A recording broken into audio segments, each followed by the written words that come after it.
রাজনৈতিক ইঙ্গিত কি মিলছে রীতিমতো প্রশ্ন কিন্তু উঠছে।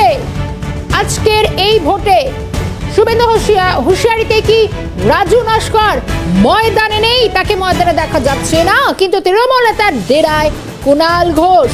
আজকে যে ছবি অন্তত শেষ দফার নির্বাচনে এটা একটা চমক বলা যেতে পারে, রীতিমতো তার একটা ইঙ্গিত থাকছে। ছবি দেখাচ্ছে কি কথা হচ্ছে একবার শুনো। পিসফুল ভোট হচ্ছে, আপনারা সবাই একদম শান্তভাবে যা একটু পিছিয়ে যাই আমরা। এলাকাটা একদম পিসফুল ভোট হচ্ছে, আপনারা সবাই একদম শান্তভাবে যা দলের কর্মী আপনারা সেইভাবে করছেন। রাজু রয়েছে, নানা রকম প্ররোচনা থাকবে একদম। এদিকে এই ঘটনা কলকাতা উত্তরে তৃণমূল প্রার্থী সুদীপ বন্দ্যোপাধ্যায় কি বলেছেন শুনুন। একের পর এক অভিযোগ করছেন, তাকে আটকে দেওয়া হচ্ছে, বুথ জ্যাম করা হচ্ছে, তাকে ঢুকতে দেওয়া হচ্ছে না, গো ব্যাক স্লোগান। আপনি কি বলবেন? না, আমি এখনো সেরকম কোনো বিষয়ে রাস্তাতে দেখলাম না। মানে আপনি আমি শান্তি। সুদীপ বন্দ্যোপাধ্যায়ের রিয়াকশন আমরা দেখলাম, রাজু নস্কর তারও একটা বক্তব্য আমরা পাচ্ছি, একবার শোনাই।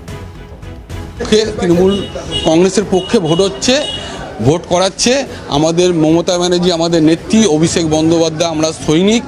আমাদের এখানে যারা আমাদের ক্যান্ডিডেট আছে, সুদীপ বন্দ্যোপাধ্যায় ক্যান্ডিডেট আছে, ঠিক আছে, কুণালদা আমাদের আছে, কুণালদা নেমে গেছে রাস্তায় মমতা ব্যানার্জি অনুপ্রেরণায়। মমতা ব্যানার্জিকে প্রচণ্ড পরিমাণে ভালোবাসে, অভিষেক বন্দ্যোপাধ্যায়কে ভালোবাসে। যাদেরকে ঠেট করা হয়েছিল বিজেপির তরফ থেকে, তাদের সবার পাশে এসে কুণালদা দাঁড়িয়েছে। এই জন্য আমি বলবো কুণালদা হচ্ছে গ্রাউন্ড লেভেলের লিডার। আমি কুণালদাকে ব্যক্তিগত কুণালদাকে আমি শ্রদ্ধা করি আর কুণালদাকে ভালোবাসি। আর কুণালদা তৃণমূল কংগ্রেসে আমি যখন সিপিএম করতাম 2010 সালে, কুণালদা আমাকে হাত ধরে আমাদের তৃণমূলে নিয়ে এসেছে, কুণালদা আমাকে হাত ধরে।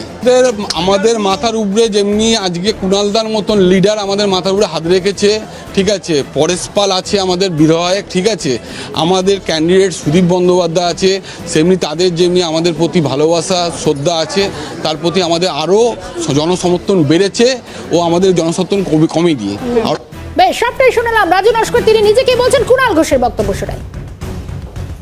বিজেপির নেতারা শুভেন্দুবাবু থেকে শুরু করে তারা যে নির্বাচনী প্রচার করেছেন, তখন যাকে আক্রমণ করেছেন তার মধ্যে রাজু একজন। রাজু নস্কর তৃণমূলের আমাদের রাজনৈতিক সহকর্মী।